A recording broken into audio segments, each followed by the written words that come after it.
Good morning. Hi mga viewers. Ito po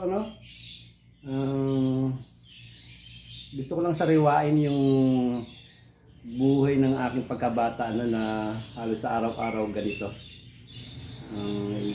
Siguro naranasan nyo ng karamihan to dahil marami namang din ang simpleng buhay na nakaranas nito noon. Yan, tinapay, kape, sausaw, and then yan po.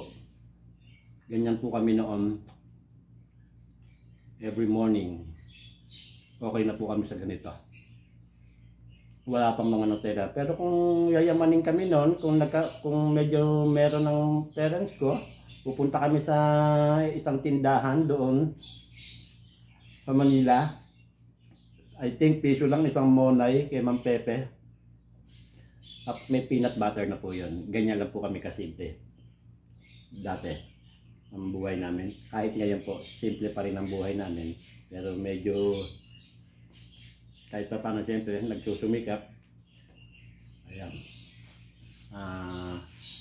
Nakaka-LL na rin kahit pa paano. Okay? Have a blessed Sunday! Good morning! Yun lang po. See you on my next vlog. Thank you!